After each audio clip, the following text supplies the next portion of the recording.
Il y a des jours où je regarde ma vie et je me demande pourquoi je commence toujours avec une énergie déterminée, mais que je termine pourtant dans la déception. Pendant ce temps, je vois les Japonais vivre de manière disciplinée, sereine et progresser pas à pas, comme s'ils avaient redécouvert un secret que le reste du monde n'a pas encore compris. J'ai essayé de les imiter, m'entraîner énormément, me transformer radicalement. Mais après quelques jours, tout s'effondrait à nouveau. Ce sentiment d'impuissance revenait sans cesse et me faisait douter de moi-même. Ce qui me tourmentait le plus, ce n'était pas que je ne m'étais pas encore transformé, mais que je ne comprenais pas pourquoi ce qui permet aux Japonais d'avancer chaque jour me bloque déjà au tout début. Et le plus surprenant, c'est que cet échec n'a jamais vraiment été de ma faute.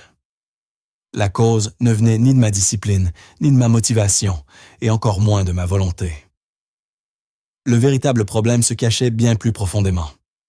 Alors que j'essayais de changer ma vie d'un seul grand saut, mon propre cerveau réagissait comme si je le mettais en danger. Il résistait à tout ce qui était trop radical, trop rapide, trop intense. Et soudain, j'ai compris pourquoi les grands projets se brisaient toujours. Alors que les minuscules pas des Japonais fonctionnent, ce n'était pas la force de leur volonté, mais la manière dont leur système embrasse le fonctionnement du cerveau humain au lieu de le combattre. Lorsque j'ai commencé à comprendre pourquoi les grands changements me submergeaient sans cesse, j'ai réalisé que le problème ne venait pas de ma volonté, mais de la manière dont mon cerveau réagit au changement. Pour le système intérieur, chaque pas radical signifie instabilité. Dès qu'une action semble trop grande ou trop brusque, le corps active inconsciemment des mécanismes de protection. Je me sentais soudain fatigué, distrait ou nerveux. Et pendant longtemps, j'ai pris ces réactions pour une faiblesse personnelle, sans comprendre qu'elles étaient biologiques. Le cerveau aime la familiarité. Il évolue volontiers dans des schémas connus, car ils apportent de la sécurité.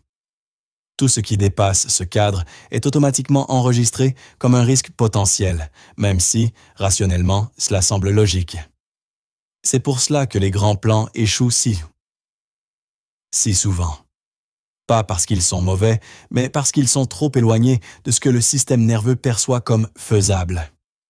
Lorsque j'ai commencé à m'intéresser au Kaizen, j'ai soudain compris pourquoi l'approche japonaise est si puissante. Elle ne force pas l'esprit à faire un saut, elle l'invite à faire un pas si petit qu'il passe presque inaperçu. Quelques minutes d'ordre sur le bureau, un bref moment de concentration. Une minuscule amélioration qui n'active aucune alarme intérieure et qui devient donc facile à répéter. Et c'est précisément dans cette répétition que naît le changement. Le Kaizen ne fonctionne pas avec la pression, mais avec la douceur. Il respecte les limites du corps et les utilise à son avantage. Il montre que la vraie croissance ne naît pas de transformation explosive, mais d'ajustements légers et stables, suffisamment solides pour prendre racine. Et lorsque j'ai compris cela, j'ai réalisé que le problème n'avait jamais été ma discipline.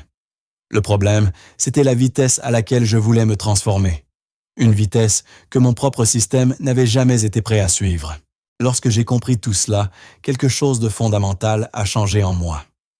Pour la première fois, je n'ai plus vu mes échecs répétés comme un signe de manque de motivation ou d'inconstance.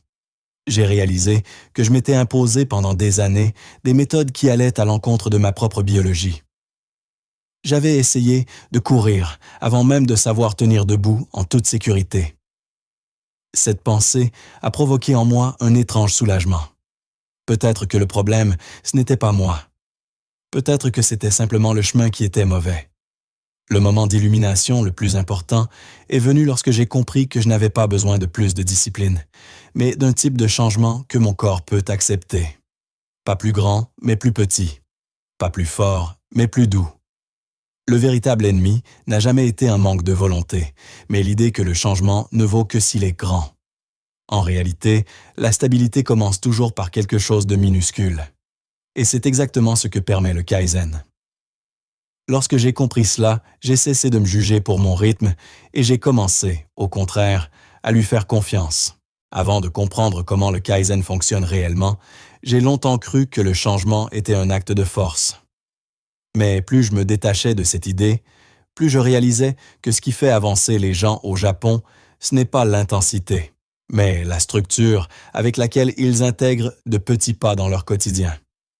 Ce n'est pas un élan spontané, ni un court moment de motivation, mais un système qui travaille en silence, jour après jour. Et ce système n'a commencé à avoir du sens pour moi que lorsque j'ai compris qu'il ne s'agissait pas d'atteindre de grands objectifs, mais de les façonner d'une manière qui ne détruit pas mon équilibre intérieur. À partir de là, un chemin clair s'est ouvert devant moi, montrant comment le Kaizen s'applique réellement. Étape 1. Réduire l'objectif au plus petit mouvement possible. La première étape était si discrète que j'ai failli la négliger. Je devais réduire mon objectif jusqu'à ce qu'il ne déclenche plus aucune résistance en moi. Lire une page au lieu de 10. Ranger pendant 2 minutes au lieu d'1 heure. Un bref moment de respiration consciente au lieu d'une session complète de méditation. Cela me semblait étrange, car j'avais longtemps pensé que le changement devait paraître grand pour avoir de la valeur. Mais c'est précisément là que tout échoue. Le cerveau n'accepte que ce qui est assez petit pour être perçu comme sûr. Lorsque j'ai réduit les étapes, j'ai senti le blocage disparaître. Je me suis mis en mouvement sans lutte intérieure. Et ce début discret a été plus puissant que toutes mes tentatives grandioses. Étape 2. Créer une trace quotidienne qui paraît naturelle. Une fois que l'étape était assez petite, il s'agissait de la répéter chaque jour, jusqu'à ce qu'elle trouve naturellement sa place dans ma routine. J'ai associé ces mini-actions à des moments précis.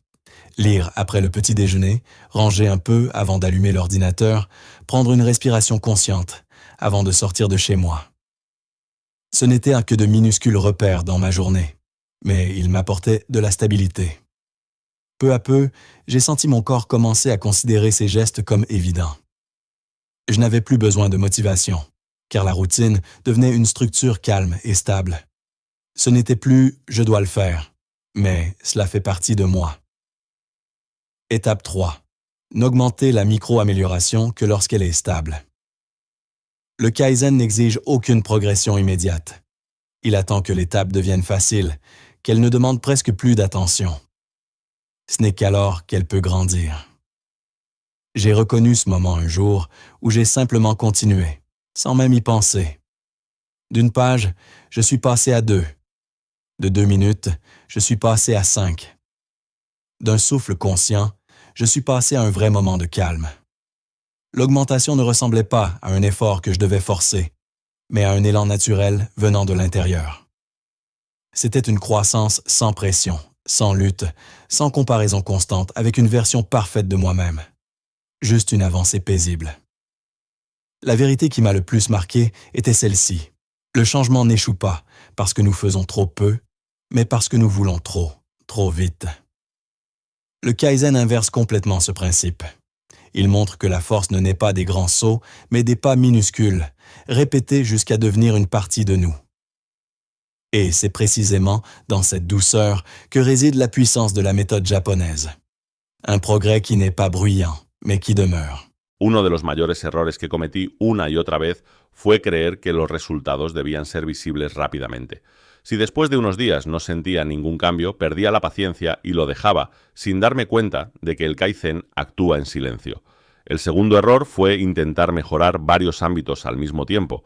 Quería ser más productivo, más saludable, más disciplinado y más calmado, todo en paralelo. Y luego me sorprendía de que mi sistema interno estuviera sobrecargado. Otro error fue subestimar los pequeños pasos. Me parecían tan insignificantes que a menudo pensaba que no valían nada y precisamente por eso destruía su efecto. Y finalmente cometía el error de interpretar pequeñas interrupciones como fracasos. Un día perdido significaba para mí inmediatamente todo se acabó, aunque el Kaizen está hecho precisamente para amortiguar esos momentos. Solo cuando entendí que la constancia es más importante que la perfección, mi vida diaria empezó a cambiar realmente. Cuanto más avanzaba en este camino, más comprendía que el cambio no significa ser fuerte todo el tiempo, significa, ante todo, darse espacio a uno mismo. No tienes que funcionar perfectamente y tampoco tienes que lograrlo todo cada día. Basta con que hoy encuentres un solo paso pequeño que se sienta adecuado para ti. Es normal estar cansado, es normal detenerse de vez en cuando, y es normal que algunos días se sientan más pesados que otros, eso no te quita nada. No estás roto solo porque avances más lento, estás aprendiendo de una manera suave cómo trabajar con tu propio ritmo. Cuando dejas de castigarte por no lograrlo todo de inmediato, se abre un nuevo espacio dentro de ti, un espacio donde los pequeños pasos son suficientes, donde el crecimiento no duele y donde finalmente empiezas a dejar de verte como un obstáculo y a verte como parte del camino. Lorsque j'ai compris à quel point les petits pas peuvent agir à la fois silencieusement et puissamment, j'ai commencé à me voir autrement. Non plus comme quelqu'un qui essaie constamment de réorganiser sa vie, mais comme quelqu'un capable de grandir un peu chaque jour. Cette vision a tout changé. Je n'avais plus besoin de prouver que j'étais fort. Je devais seulement prouver que j'étais prêt à continuer d'avancer, même lentement. Et c'est peut-être la compréhension la plus importante. Tu n'es pas quelqu'un qui essaie désespérément de devenir meilleur.